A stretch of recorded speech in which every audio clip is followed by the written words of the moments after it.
On est aujourd'hui à Châteaudun pour parler de la maternité. Officiellement, ces activités sont suspendues depuis le 28 mai dernier. Alors qu'en pensent les mamans? Qu'en pensent de manière plus générale les associations qui se battent au quotidien pour le maintien de cette maternité? On leur donne la parole.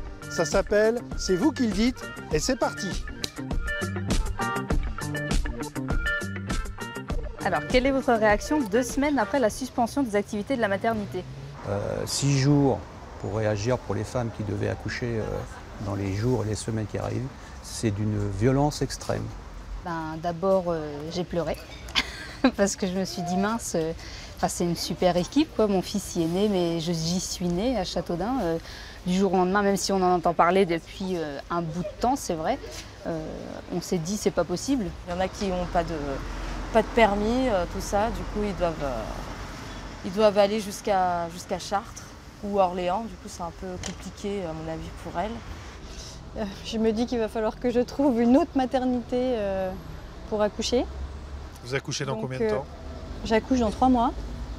Comprenez-vous les motivations de l'Agence régionale des santé qui a pris cette décision? Ah bah non, pas du tout, non, je comprends pas du tout. Sécurité des mamans, tout ce qui peut nous sortir. On n'a jamais vu aux informations ou dans les journaux qu'un bébé ou une maman est décédé à cause de l'hôpital, je veux dire. Des événements graves qui auraient pu se passer à cause de la sécurité à l'hôpital.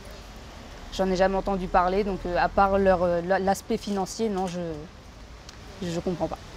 Non mais faut arrêter de toujours penser à l'argent. Il faut penser aussi à l'humain.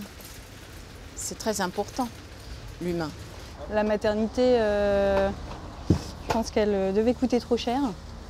Après, c'est ça. Je pense qu'un hôpital public ne peut pas forcément être rentable. Donc voilà, je ne sais pas quoi vous dire.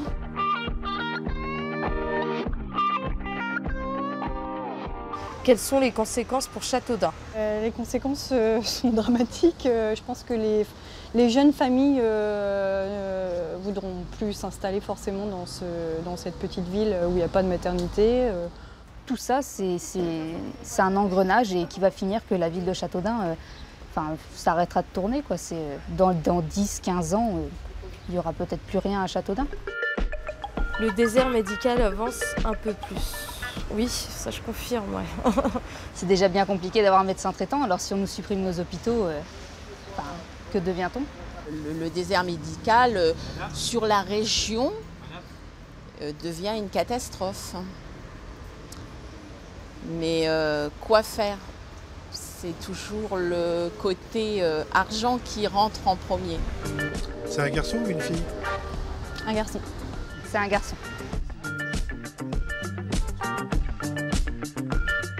On reste toujours sur l'idée que cette maternité peut réouvrir. Elle a toute sa place sur notre territoire. Rien ne justifiait sa fermeture. Les gens étaient satisfaits. Il y avait des professionnels à l'écoute et qui répondaient vraiment aux besoins des femmes. Donc vous êtes optimiste encore? Il faut rester optimiste. C'est pas parce qu'une décision a été prise qu'elle est irréversible. Ça vous va, ça? C'est le mot de la fin? C'est le mot de la fin.